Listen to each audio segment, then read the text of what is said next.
नमस्कार प्रिय दर्शक बंधुगण आज गुरुत्वपूर्ण भिडर विषय होछि कपाल लेखन को केही बदलाई पारिबे नाही। एही साधुवाणी एक पुराण ज्ञान गभीर आध्यात्मिक तत्व एवं मनीष जीवनर सत्य।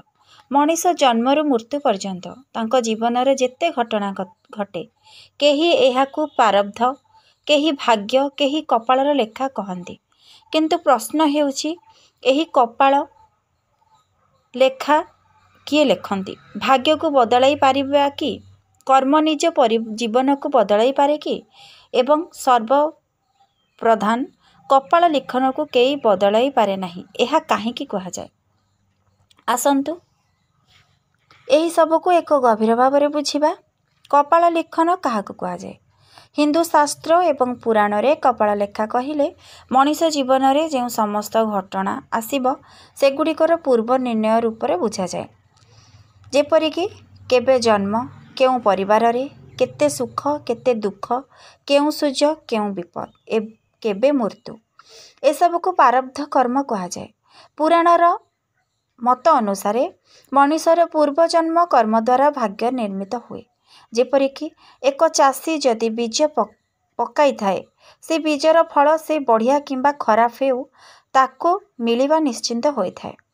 सेही भली भावे पूर्व जन्मर कर्म ए जन्मर भाग्य भावे फल देई थाए। एही कथा को साधु बाणी भावे कहा जाइछि कपाल लेखन परिवर्तनीय।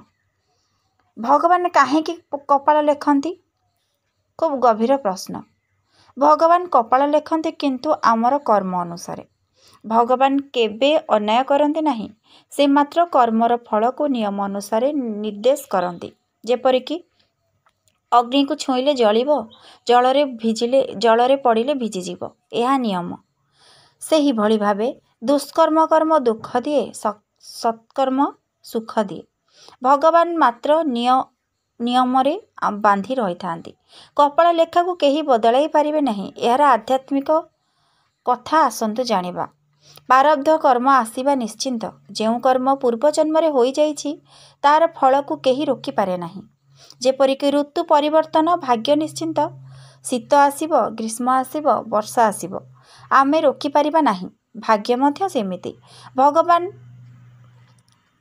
निखुत हिसाब रे फल देई थांती। भगवान दंड दे न थांती, से आमर कर्म को आमको फेराई दे थांती। भाग्य हेउछि निज निज कर्मर इतिहास। जेपरि परीक्षा रे लिखिथिबा उत्तर को परीक्षक बदलाई दे पारे नहीं, तेणु पूर्व जन्म रे जहाँ लेखा होइछि सेही कपाल फल भावे आम पाखक पुणी फेरी आसे। पुराणर कहानी जेउथिरे कपाल लेखा बदलाई पारला नहीं। श्रीराम को वनवास, दशरथ महाराज चाहिए नहीं, कौशल्या मध्य चाहिए नहीं, कि लक्ष्मण मध्य चाहिए नहीं, किंतु रामकर वनवास हेला काहेकि? यह होछि प्रारब्धर कर्म। कृष्ण को मृत्यु भगवान होइथिले मध्य कपाल लेखा को बाहरी पारिले नहीं। कृष्ण को दुख दानवीर कर्ण, किंतु तांको भाग्यर सेटा लेखा थिला, सेटा निश्चिंत घटिला। जदि भगवान भाग्य को बदलाई पारिले नहीं, मनीष किपरि बदलिब? जदि कपाल रे से सबु लेखा, तेबे मनीष कर्म काहेकि करे? यह गोटे प्रश्न। एही प्रश्नर उत्तर हेउछि कपाल रे सुजोग लेखा थाए, किंतु से सुजोग को व्यवहार करिबा मनीषर काम रो उदाहरण।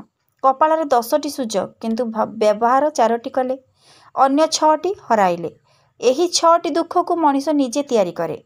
एबे बुझंतु, भाग्य अटे प्राप्ति, कर्म अटे परिवर्तन। कर्म भाग्य को बदलाई पारे कि? हाँ, किंतु प्रारब्ध को नुहे। भाग्यर 50% अंश प्रारब्ध बदलाई पारिबे नहीं। भाग्यर 30% कर्म द्वारा परिवर्तनीय। भाग्यर 20% इच्छा शक्ति और प्रयत्न द्वारा परिवर्तनीय। तेणु सबकिछि भाग्य नुहे, किंतु प्रारब्ध बदलाई पारिबा नहीं। प्रकृतिर उदाहरण कपालर लेखा बुझंतु। आमे जदि आंब गछटिए लगौचे सेतरु आंब ही पाइबा। जदि नारंग लगौचे से नारंग को ही पाइबा। भगवान बदलाई दियंती नहीं। सूर्य उदय अस्त यह निश्चिंत। मनिषर क्रोध करिले मध्य परिवर्तन नाही। जन्म और मृत्यु सबुठु बड़ प्रमाण। कपाल अटे निश्चिंत। जी जन्म होइछि से निश्चिंत दिने मरिब। मनीष कहीं भाग्य को देखि दुखित हो जाए, कारण मनीष कर्म को भूली जाए, भाग्य को निंदा करे, अन्यर जीवन सहित तुलना निजको करे। जहाँ निज कपाल नहीं ताकू से व्याकुल करी खोजे। एहार फल हुए दुख, असंतोष, तनाव। किंतु सत्य हेउछि कपालर लेखा मनीषर दोष नुहे, यह गत कर्मर फल। कपालरू स्वीकार कले कपाल को जीवन को यही 10टी उपकार आसी थाए। मानसिक संतुष्टि आसी थाए, चाप कमी जाए, हृदय स्थिर हुए, लोभ और असंतोष कमी जाए, कर्म प्रति आस्था बढ़े। भगवान को दोष देवा बंद करंतु, बंद हो जाए। जदि आपण माने कौनसी भाग्य को नहीं भगवान को दोष दियंती, से आपण से भगवान को दोष देवा बंद करंतु। धैर्य बढ़ांतु। जीवनर घटना को स्वीकार करने सहज करंतु।